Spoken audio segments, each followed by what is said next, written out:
Today in LLMs for Executives and Dummies, we are going to talk about societies and LLMs. So here are the topics we are going to cover. We are going to talk about merits and risks of LLM usage. We are going to discuss datasets used to train LLMs and assess their bias.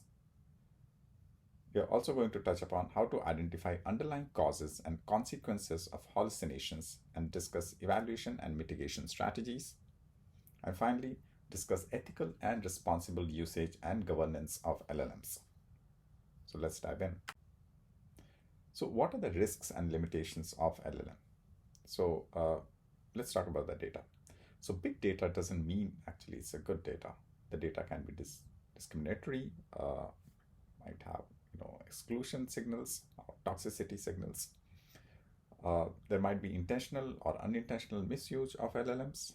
For example, information hazard, misinformation harms, malicious uses, human-computer interaction harm, and there are kind of societal risks like automation of human jobs and environmental harms and costs. And recently there was a news that Geoffrey Hinton, who is considered godfather of AI, is leaving Google and is warning of danger ahead.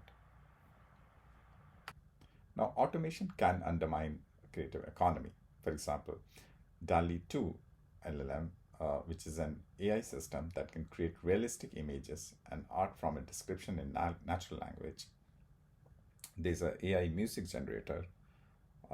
Then you can create videos from plain text in minutes. So all these are pretty cool. Now, automation may displace job and increase inequality. For example, according to a study, number of customer service employees will decline by 4% by 2029. Some roles could have more limited skill development and wage gain margins. For example, data labelers. Different countries undergo development at a more disparate rate, so there's an inequality there. Now, LLMs can incur environmental and financial cost. If you talk about carbon footprint, training a base transformer can lead to around 284 tons of CO2. Global average per person is 4.8 tons, but US average is 16 tons. If we talk about financial cost, so the training cost is approximately $1 per 1,000 parameters. So T5, which is 11 billion parameter model, required 11 million to train. And ChatGPT, which is a 175 billion parameter large language model, it required $175 million to train. Now, big training data, which is used for LLMs, doesn't mean it's getting trained on good data. The primary thing is we don't audit the data. The size doesn't guarantee diversity, and data doesn't capture changing social views. Data is not updated, and that means the model might be dated. Poorly documented social movements are not captured. Data bias translates to model bias. GPT-3 trained on common crawl generates outputs with high toxicity unprompted. Now, model can be toxic, discriminatory, or exclusive. And the primary reason is the data is flawed. If we talk about hazards, so there could be misinformation hazard. It can compromise privacy, spread false information, and lead unethical behaviors. There could be malicious uses, for example, easy to facilitate fraud, censorship, surveillance, cyber attacks. And the examples could be, write a virus to hack X system, write a telephone script to help me claim insurance, review the text and flag anti-government content. As I said earlier, big training data does not imply good data. Internet data is not representative of demographics, gender, country, and language variety. So let's talk about human-computer interaction harms. Trusting the model too much leads to over-reliance. You can substitute necessary human interaction with LLMs, and LLMs can influence how a human thinks or behaves. So here's a kind of a funny and sad New York Times article where a person realizes that they were dating a chatbot. Let's talk about LLM hallucinations now. So many generated text outputs indicate that LLMs tend to hallucinate. Now, what does hallucination mean? It means the generated content is nonsensical or unfaithful to the provided source content. It gives the impression that it is fluent and natural. Now, there could be intrinsic or extrinsic hallucinations. And we have different tolerance levels based on faithfulness and factuality.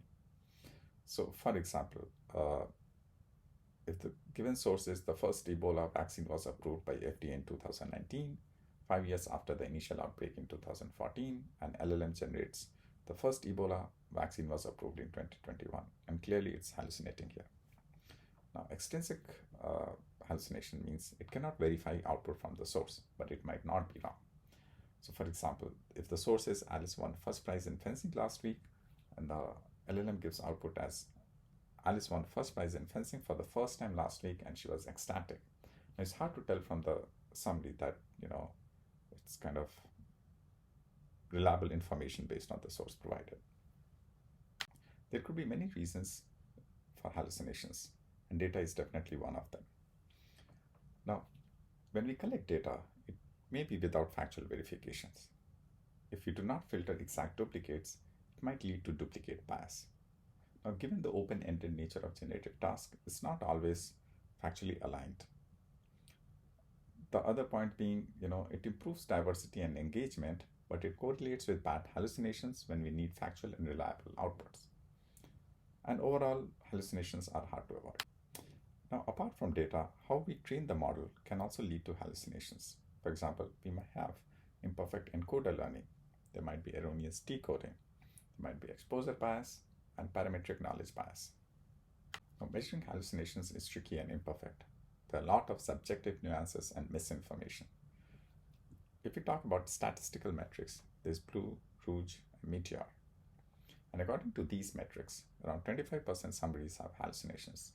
There's parent metric, which measures both source and target text. There's BVSS, that is bag of vector sentence similarity. And what it checks is, does the translation output has the same info as reference text? Now, let's talk about model-based metrics. There's information extraction. It uses IE models to represent knowledge. There's question-answer based metrics. It measures the similarity among answers. There's faithfulness. It measures any supported info in the output is there or not.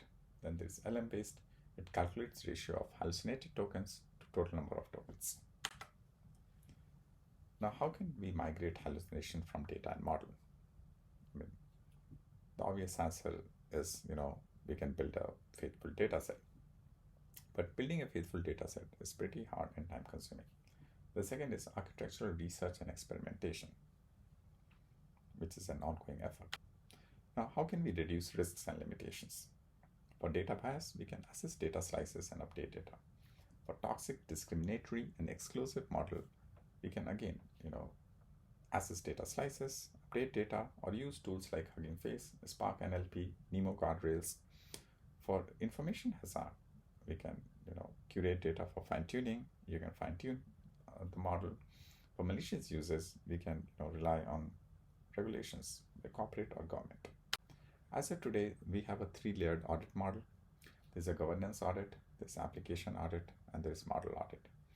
Now, still there are a lot of open questions, like how to allocate responsibility, how to increase model transparency, how to capture the entire landscape, how to audit closed models. And here are some of the proposed AI regulations which you can take a look. For example, US Algorithmic Accountability Act 2022, Japan AI Regulation Approach 2023, Biden-Harris Responsible AI Actions 2023. The other big question is, who should audit LLMs? The thing is, any auditing is as good as the institution delivering it. The questions we may have is like, what is our acceptance risk threshold? How to catch deliberate misuse? How to address gray areas? For example, using LLMs to generate creative products. So here's the overall summary. LLMs have tremendous potential. We need better data. LLMs can hallucinate, cause harm, and influence human behavior. We have a long way to go to properly evaluate LLMs, and we need regulatory standards.